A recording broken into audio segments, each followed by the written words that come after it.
Hello, everybody. My name is Madison, and I'm an emotional wellness coach. And I'm just here chatting with my bestie, Kim. She is a breathwork facilitator, and we're just having a chat that we're just going to let you in on. But we're really just talking about defense mechanisms, the layers that come up when you go to do any inner work. So whether it's like an emotional, therapeutic work, breath work, honestly anything, not just the modalities that we do. But we're just going to chat about that today, and we thought it'd be nice to record it and share it with anyone who wants to watch it. I'm excited. So I think a good place for us to start is talking about what layers come up for us and what it's like for us to do our own inner work. And I'm curious for you because I know you're way newer to this world of spirituality and inner work and all of that. So what has it been like for you? What have you noticed in yourself? Okay, so for context, it's been about 3 years that I went on a more intense spiritual journey. Before that, I'd always been intrigued by witchy things or oracle cards, but I had never really gone into it. I also thought that meditation was something that was just too difficult for me because I'm very much in my head. So that is where my resistance starts, is that even to this day, with how much I've practiced, and my first layer of defense is that I don't know if I'm doing this right. I have 1,000 things swirling in my head and I can't quiet it down to hear if there's anything going on in my inner world, hear, see, or imagine, whatever it is. And I feel like I'm being stopped from going deeper because I am overthinking whether what I'm experiencing is quote unquote real or not. So I'll be like, oh, when somebody's like, imagine your intuition's talking to you, things will come up. But the first thing I think is, I just invented this, or I just created a story, or how could this be real? Because I'm just creating it with my mind as I go. And that always bounces me out of the experience or creates this place of resistance where it's hard for me to dive deeper. For me, breathwork is what made me be able to step out of that and Mm. reach deeper in there because I was able to use my breath as a way to tap into it. It's still something that comes up for me all the time. Yeah. Why do you think breath work helps you do that? I think that meditation alone, as I thought of it, or, the sitting down and either the complete silence or guided meditation, it goes straight from being in your day to day state. And then you sort of have to like follow this inward voice. And I feel like breath work was this modality or portal that went between our regular day to day of busyness, of thinking, and this meditative space. Instead of going from one to the other, it's a bridge that actually allows me to get there because I'm following something as powerful and as simple as breathing in and out. And in whatever pattern, because I teach a 3-part breath pattern, it allows my mind to focus on something and it allows my body to actually do the work rather than my mind having to think, go deeper in, go deeper in. My breath actually does it for me. So it takes away a degree, not all of it, but it takes away a degree of overthinking and a degree of being in my head and allows me to take it into the body a little bit more. Mm-hmm. Yeah. Did those defenses resonate with you at all? Is that something that has come up for you? Or is that how you have experienced going into your inner world? Well, when you were talking, I was like, huh, I remember that I used to have, like, maybe like in the beginning of my journey, I used to have this, like, similar defenses around, like, is this real? I mean, after just like years of that, it just becomes like an annoying defense. Like And each is it still there or is it mostly gone? that's why I was like, it's kind of funny how we were talking about the layers of defense. Like that doesn't really come up for me. It's not that I don't question myself.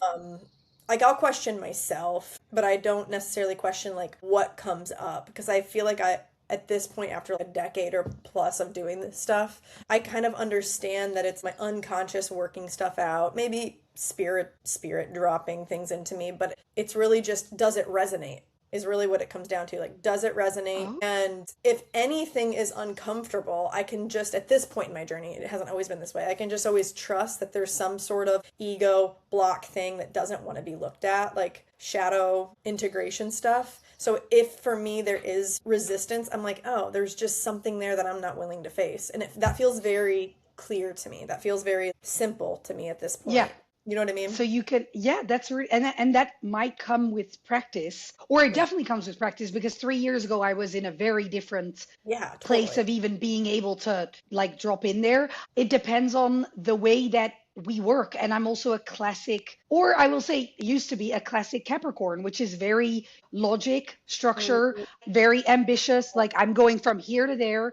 And inner work is not here to there. It's Yeah. like all over the place. And Yeah. maybe that's part of my mind being like, whoa, Yeah. we don't know what this is going everywhere. We know when it's step by step and you're going somewhere, and this is way less predictable and way more fluid, right? Uh-huh. It's like a, yeah, trusting that that fluidity is not a bad thing, but Yeah. that it's all part of the package. Okay, so you have moved from, of course, makes a lot of sense. So you're viewing, let's say that is like a very outer defense, right? When you start any inner work, the questioning about whether it's real or whether you can even like drop in at all, that's very much on which some stuff that could remain for years, but it's on the outer layers. Yeah. So let's talk a little bit about when we go beyond and then go one step deeper. What Yeah. defense might come up or what comes up for you? Let me sink in and really feel into this. Yeah, because I know you have a lot of good stuff. What defenses come up for me at layer deeper? Okay, we're getting into some deep stuff. I was just talking to Cora about this the other day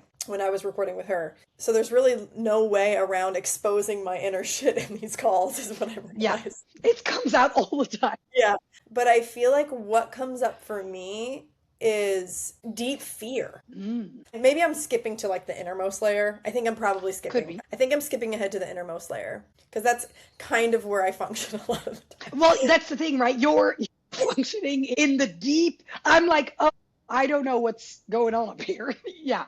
So maybe it goes like this. Maybe there's like, oh, can I even trust this? Then maybe the Mm-hmm. second layer is like the just trying to wanting to distract yourself. Maybe it's thought Yeah. traps, catastrophizing, or black and white thinking, or just not being able to stay in the present moment. Like that might be like Mm-hmm. a second layer Yeah. defense. And like the creating stories, which is, oh, by the way, that's another one of my defenses, is that I create so many stories around what comes up when I do inner work. And it's pretty much immediate. Like I'll see something and be like, oh, yeah, that must be related to this and related. I guess that's also a defense layer. Instead of trying to be in the present moment feeling, is trying to create logic around it. Yeah. And then I would say Okay. maybe another layer in might be this deep, you're getting closer to the wounding or the shadow, right? The thing that your Mm. ego really doesn't want you to look at. And so that's when you're probably in your youngest defenses. So I think like What does that mean? the closer you get to the wound, the closer you're getting to your wounded inner child. So the more raw and scary things feel. At the center of all the things that we don't want to look at, think about it, is our deepest wounding, our deepest traumas, our deepest inner child fearful states, feeling rejected, feeling lonely, feeling not good enough, feeling shame, etc. Like these really deep Core.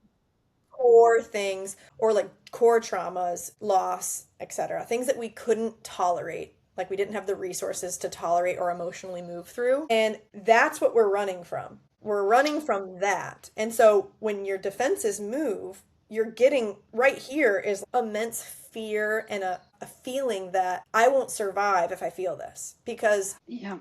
if I actually felt safe enough to feel this original thing initially, then it wouldn't be there. Like if I actually Yeah, it had the wouldn't be at the core. right, if I had the tolerance and if I had the ability and the environment and the caregivers and the resources to feel this, I would have felt it already. So you're getting to the edge of your capacity almost. And when you get to this thing, you're going to have to feel all of the fucking pain that's been there. So the defenses might be, I'm not going to survive feeling this. Like your body might actually feel like it goes into a survival mode, which is why it's really important to go really slow when doing this work, as we know. And it's Yeah. important to like titrate, go in towards it and take some breaks and Move to back a slowly bit. build your capacity over time. But if we're just talking about like what will come up, I think what comes up for people when you get right there is like, Yeah. it's why we call it an ego death. It feels like a death. The Wow. ego is the protector of these wounds. The ego is the protector of these shadows, these parts that we don't want to feel. And in order to feel them, there's like a dying to self, a dying to these defense mechanisms. I would say a dying to the false self. So I don't even know if I really think about it because I've been meditating a lot more in the last 3, 4 months. It's like one of the things that I've been trying to grow. And I've had many different experiences, but I don't know if I've ever gotten that in that case, if you're explaining it that way. I don't know if I've ever gotten that close to one of my shadows where I really felt like if I looked at it, it would be like a life or death fight and flight situation. I've looked at some things, of course, because we all have, right? But I don't know if I've ever reached it that deeply in that case, Yeah. And I have which two is a bit thoughts. scary. I have two thoughts on that. One, I really genuinely think that everyone's path in this life is different, and where Okay. like my level of inner work might be different than yours, and I don't think there's like one right thing, and everyone's traumas are different. I don't think everyone will feel this way and you're running from something if you don't. I feel like that is very clear when I meet different people that everyone just has different. Yeah. And That's different probably layers of wounds as well. Bigger, smaller, deep, like wherever it came from. for sure. But my other thought is, and you don't even need to say this out loud, but like, is there something that you try not to think about? Is there I something mean, that yeah. you, okay, so that's usually where it's at. The things that you're like, I don't, Okay. when it comes up, you're like, nope. Yeah. And it could be anything. It could be like a And character. even during like a deep breath work, I mean, yes, I'll still be like, I'll look at this dark thing, but I ain't looking at this dark thing right now. Yeah. So then that makes sense. Yeah. Which Then that's, is important to say that that's okay. I genuinely, from the bottom of my heart, feel like you could go your whole life and not look at that thing. The thing that I'm passionate about is that when that thing causes you suffering because you're avoiding it, when you have symptoms of avoidance, I only care about symptoms. We don't need to excavate all of our trauma for no good reason. We don't have to ooh, go, I think that's important. I yeah, think that's important because I do feel like, isn't there in our world of spirituality, there is a lot of like rhetoric or talk about if you don't look at all of your things, then you're not going to grow. So I like this perspective as well because there is sometimes like this idea of, are you really aware and ascending, let's call it ascending, if you haven't looked at all of your deep wounds, yeah, and I'm just like, which I don't think is right for everyone. and I would just say, why? Like, what would be the motivation of that? I mean, some people, myself included, just really want to know. I'm Yes. very interested in knowing all of the nooks and crannies of life. And I'm a Pisces, so I want to know Yeah. all the emotional inner world and like, I want to know all of that. But Yeah. when I have a client come in and they're like, should I do this? And it's like, no, you shouldn't do, there's no should. You just Hmm. do whatever you want to do based on the symptoms that you're having. If you're here and you're depressed, that should be Then, motivation to figure out yeah. why you're depressed. There might be something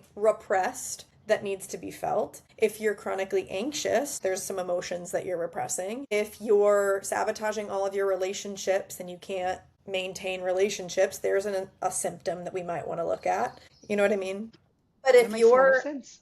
if you're feeling good, if you had nightmares every night about the thing that you're avoiding, I would say, all right, Kim, is Yeah. that enough motivator? It's not even you should. Is that enough motivator for you to look at this thing? I like that perspective. And that goes for anything, right? It's like the way you like your habits. It's the same thing. Is this thing something that you want to change because of how it's influencing? And if it isn't that bad of an impact on your life, according to yourself, then you just make that choice of whether or not you adjust it. Yeah.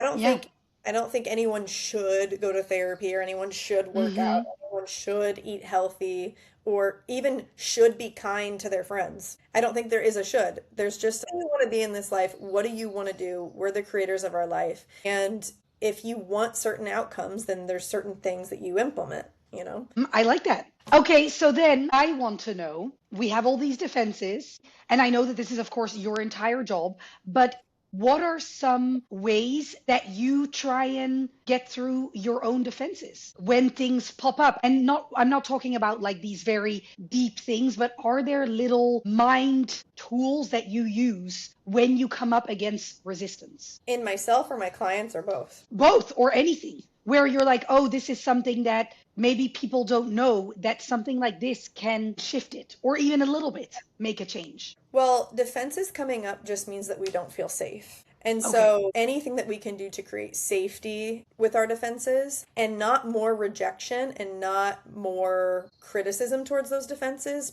but gratitude for those defenses, I think is really helpful. Mm, So if myself or my clients have defenses coming up, we want to neutralize that by, I always put one hand on my chest, one hand on my stomach, and just, okay, some defenses are coming up.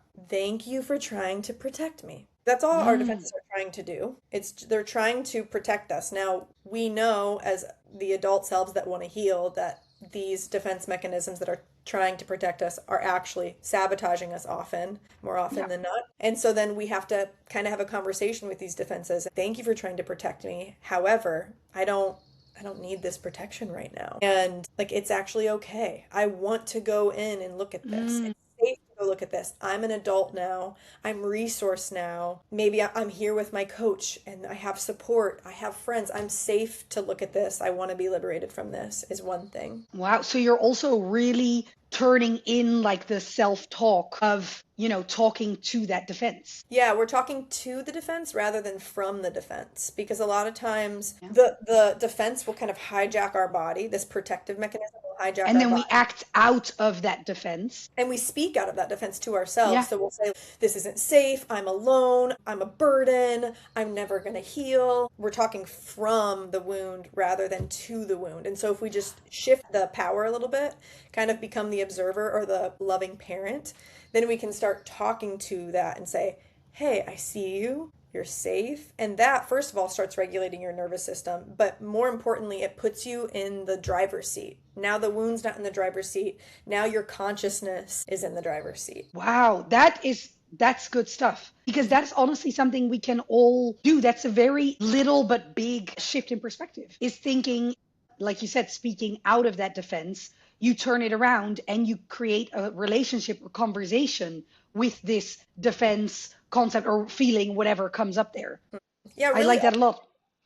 all of this work is really just building a relationship with self. I feel like a lot of people view therapeutic work as I need to fix something. And it's really Hmm. just, no, you're just getting to know yourself. You're Yeah. actually looking at all aspects of yourself and healing your relationship with yourself. Even if you're coming to therapeutic work to heal your relationships or your motivation at work or something, all of it comes back to your relationship with yourself. And so a huge part of the process is noticing yourself talk and learning how to talk to yourself, learning how to reparent yourself, be the loving parent, friend, partner to yourself. Yeah. Because that changes how we then, of course, how we talk to ourselves, then influences how we talk to everybody around us. Yeah, if I have a shaming inner voice or a voice inside of me that doesn't feel good enough ever or feels like a burden, then that's going to be projected onto the people around me. That's going to have implications on how I show up with the people around me. Whenever anyone brings me something, I'm going to feel that that shame is coming up. That's going to block. That's going to block the connection or vice versa. Does that make sense? Yeah. When we're talking about certain shadows or wounds and thinking of stories about how they came about and when they came up, and a lot of work that we can do inner is also discovering when and how this occurred. Do you think that that is as important as tackling or understanding the feeling? Is it as important for us to know where it came from and how it started in the context, as well as the feeling, like let's say fear or depression or I'm not good enough? Is that as important to figure out where that came from, where that originated? I don't think so. I think sometimes that can actually be re traumatizing and it's not necessary. Mhm. If something is locked away in your unconscious and your body is protecting you from it and you don't remember it, I don't see a reason in going and trying to find that thing. But what I do think Okay. is important is metabolizing the emotion that couldn't be felt around that thing. And a lot of times, clients will tap into pockets of stored or repressed emotion and without even knowing what they're grieving. They're like, I'm just crying and I don't even know why. Let's just trust it. Trust the wisdom of your body to move this through. And there's usually a feeling around that. I can tell this is a young part of me. I can tell that something scary and intense happened that I couldn't process. And then the intellectual mind will want to come in and be like, what was it? I need to know. And if we can just kind of very gently and kindly move that aside and just say, it doesn't matter what happened. What matters is that we're with the pain of it and metabolizing it. Now, I feel like sometimes the subconscious will naturally bring it forward when it's being Yeah. metabolized, but we don't need to go looking for it. And I've seen clients get tons of relief from their traumas that they don't even totally know what it is just by learning how to metabolize the emotion. Yep. And that's actually very similar to breath work, is Yeah. that you can actually use the breath to feel the feelings and bypassing the Yeah. mind. So you Yeah. can feel the sadness, but you just go straight to the sadness rather than going through the where it happened and the story of it and then to the sadness. When I do breath work and I start having the flood of energy like moving through me, usually I cry. Like I just have so much stuff that within like 5 minutes I'm usually like crying, sobbing. I just want to get all the energy out. And when I start moving the energy, flashes of my subconscious like start like I can see flashes of what's moving through me. Like it might be a flash from childhood, it might be a flash of something from work. It happens really quickly. And same in my therapy work, when I really get into a flow state emotionally and I'm surrendered to the emotional process and I've moved my defenses enough that my intellectual mind's not even totally present and it's just a flow of energy moving through me, my subconscious sends these images and it's like pop, pop, pop, pop. And if I cannot latch on to any one of them and just kind of watch it like a movie going by, it feels like it's all just kind of moving through me. Is that your experience? Yes. Yes. So I actually feel like I don't, during breath work, I don't think I ever process emotion without the flashes because I have the same, but I do struggle with letting them go by, right? So sometimes I'll always have, whether it's a visual or if I feel like, let's say, a sadness come up, usually first it'll be the flash and then it'll be the emotion and then it might be more flashes. So that's why for me it's interesting because I know the mechanics of experiencing emotion without like potentially seeing or feeling the thing. But for me, they're always linked together. That might be because maybe I am a more visual person or, wherever that comes from. But I have that. I have these flashes of images where I'm like, oh yeah, this is where it's coming from, or this is where it's coming from. And then I guess the challenge is for me is to let them come by because sometimes I do latch on to one, try and create the story around it, or sometimes I zone in on one and I can let it sort of, guide more to come out. But yeah, I actually do experience it like that as well where you're sort of and you have like pangs of what it's why you're feeling this, Yeah. which is why I'm intrigued by people who process the emotion without having these pangs. And I don't know if that's because maybe they're tapping into memories that they don't remember and that's why they have emotion without the things. And that's something I don't remember all of my childhood. We were talking with Paige yesterday and she was asking things about my childhood and I had a great childhood. I mean, there were things happened, but overall I don't remember as much as a lot of people do. And I feel like I'm not processing those things because I can't remember them yet. So I feel like for me, there does need to be a memory in order to call in or tap into the emotion. But I don't know if that's just another one of my defenses. I think what's really common in my own inner work, and I see this with my clients a lot, is there'll be mental representations of a feeling that aren't necessarily real Oh, memories. So, for example, an example is I might be trying to process an emotion and then I see an image of me as a young kid in a dark void, just like curled up in the corner. Now, like that didn't actually happen, but okay. it represents how I felt in whatever was happening. Maybe I got sent to my room and was just scolded or Mm, yelled at or spanked or something, and that memory's not coming up. But what is coming up is this kind of representation. So I often actually will invite my clients to feel into the physical sensations first. Where do yeah. you feel this emotion in your body? And let's say there's tension in the chest, and they're like, oh, I feel so scared and sad. And then I'll say, okay, imagine this scared, sad feeling, this feeling in your body comes outside of you because we always want to be the observer of it. We don't want to be Hmm. from it, right? And what does that look like? Is this version of you pacing back and forth? Are they in a dark room? Are they outside? Are they in their childhood bedroom? Are they sobbing? Are they hiding? Are they wrapped in blankets? And usually, like in a second, my client or myself has an image when you tune into the feeling and you pull it outside of you. They're like, oh yeah, they're curled up in a ball on the floor rocking, or they're hiding in the closet, something like that. And that's not tapping into a specific memory, but it shows how something Creating feels. a visual representation.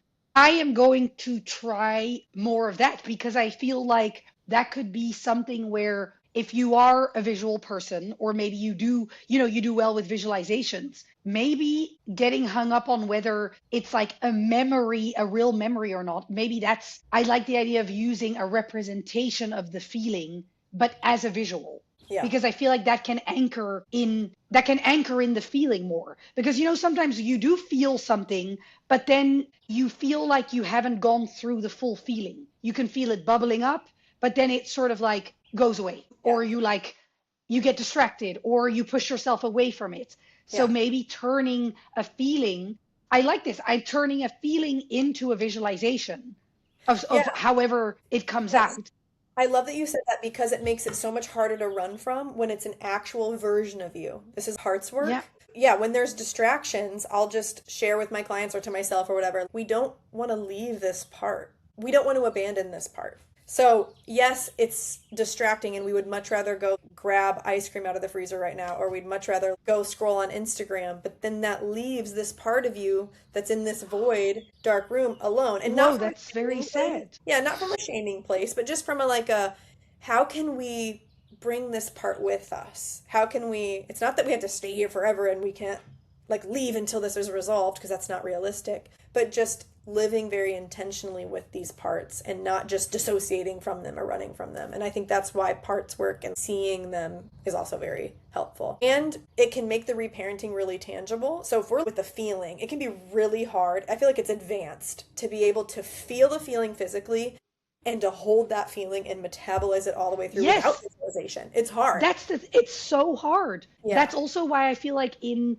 my facilitation, so because people do breathwork in many different ways, but for me, every breathwork journey I do, and you've done it with me, is that the visualization that I intuitively guide is as important as the actual breath part, because I feel like without that, where sometimes people will do breathwork and then you just have silence or shavasana, which is great as well for its own thing, but I noticed that for me, I have nothing to anchor to. Like Yeah.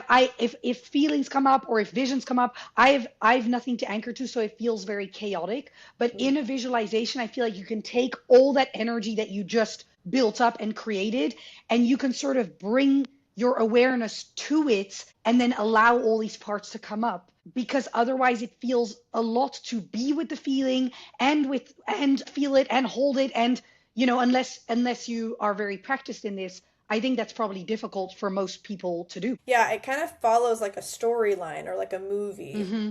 and it makes it really realistic. If we're moving a feeling, it's kind of like, okay, am I done? And then I'll just be like, well, let's check in with them. Are they done? What do they need? If you were actually with this younger part, for example, or it could be like an older part, doesn't matter. I often sit Yeah. with adult versions of myself. But is this part of you feeling complete? And we'll kind of check in and they're like, no, she still needs to cry. And it's like, all right. Now, if this was a friend next to you or your daughter, what would you do?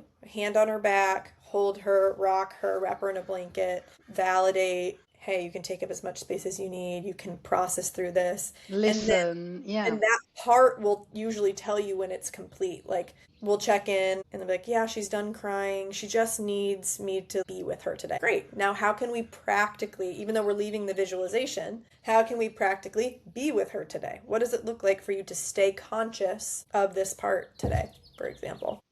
Yeah.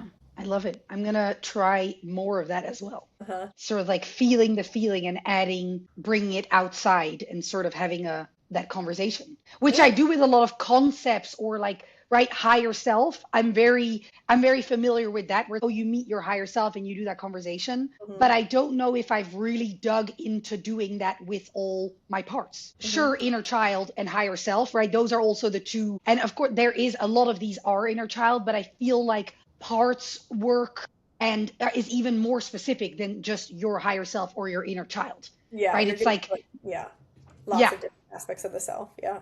It's so yeah, fun to see, really, we're tapping into the same stuff and we're doing the same stuff with yes, completely different ways of doing it, which is so fun. yes. And it is really, the more I'm learning about all of these things, including like meditation practices or whatever emotional regulation, it is actually all very similar in that we're trying to go to our inner world. Hmm. And going into your inner world is not as easy as going to your outer world. which Hmm. is ironic because our inner world is so much closer to us that you would think that it would be easier to get there, but it's actually easier to do and go out and do external action. Or for me, anyways, I'll talk for me. Yes. External action is much easier for me, reaching goals, doing things, than meeting my inner world. Yeah. No, I Yeah. feel that. And I feel like people don't even, people who haven't done this work or just scratched the surface of this work have no idea the depths that exist within themselves Yeah. and the bravery it takes to do it. And when I work with clients, they're always mind blown of, I had no idea the layers of myself that I have been not running from necessarily, but just unconscious that they Yeah. were there. And it becomes this kind of addiction of, holy shit, I didn't know this about myself. There's always another layer. There's Yeah. always another layer to go. And And that's, that's honestly where I'm at right now yeah. in deepening my own work as I facilitate, right? I was telling Paige this yesterday as well. I started a meditation certification training. And one thing she said is that in this work, whether it's all of these things we do, is that you are always a student and a teacher when Yeah. you're a facilitator, because Yeah. you have to do the work to lead the work, because you're never at the end. Like you could find new things about yourself like 100 million times over, which is Yes. kind of crazy. Because right, when people, oh, who are you and what do you like to do, right? We have like 10 ways of describing ourselves. So it's kind of also scary to think that there's so much other stuff in Yeah. there. And what makes me excited though is that when you're in this work and you it's part of how you help others, it automatically means that you have to keep growing yourself. Yeah. And that's really exciting to me because I do think that other jobs that I've had, not as a writer, because I feel like as a writer there is similar, but other jobs I've had, it's sort of when you've mastered the skill, you have the skill. But what's exciting about this is that you're going to grow forever with this work Mhm. by facilitating it and by practicing what you preach. And I think that's really fun. And I want to tell other people about it. Yeah. Hey, there's lots of fun stuff going on in Yeah. there. Well, fun stuff and probably also not so fun stuff. But when But you face the not so fun stuff, it gets you closer to the fun stuff. to the fun stuff. And there's also just, even if you're not in a space to dig into certain parts or feelings, if anyone who's listening is like, oh my God, I don't want to go in there and I don't want to meet the little girl who's crying, which that's also okay. Yeah. Because if you want to be more creative or if you want to feel more inspired or energetic, you can also use all of this work that we've talked about to ramp up that energy. If Yeah, you're girl. like me, I'm writing a novel. If I'm stuck there, I can do this inner work to progress and expand in my creative projects, even if I don't want to go to some of these other places. So Yeah. it can be as light or as heavy or as deep, really, as you want it to be. Yeah. I love that you Isn't said that that. so fun? I love that because, yeah, there's not one way to do this work. And to kind of circle back to where we maybe started, you don't have to. No one has to You do don't this. have to. It's not Yeah. morally good to do this work necessarily. There's a No. lot of good that can come from it. And I am a huge believer that it will enrich your lives and the lives of everyone around you. But that still doesn't mean you have to do it. Yeah. So. What do you think about ignorance is bliss? Well, that would be a really great conversation for next time because I have a client in 3 minutes. Perfect. Perfect end. That's the perfect. We'll start the next one with what do you think about ignorance? That'll be Yeah. perfect. That'll be perfect. Yay. This was so fun. I It was love, so fun. Learned so much, talked about all of these fun topics. This is great. Go forever. this is the, Yes. Yeah. And if you know, you're listening, Madison is my friend who I will ask the most like high level, out of this world questions, and then we will talk about it. I'll be like, Madison, like, what is really spirituality? And Madison will tell me earth-shattering things, and then I'll go about my day and be like, I guess I see the whole world differently now. And so I love talking to you about all of this stuff. well, Yeah, that's so fun because that's what these conversations can be. Let's just keep doing this and have mind-blowing fun conversations together. I just love talking to you. It's so fun. so fun. I had a great time. I gotta go. I love you so much. I love you. I will see you soon. Mwah. Bye. Bye.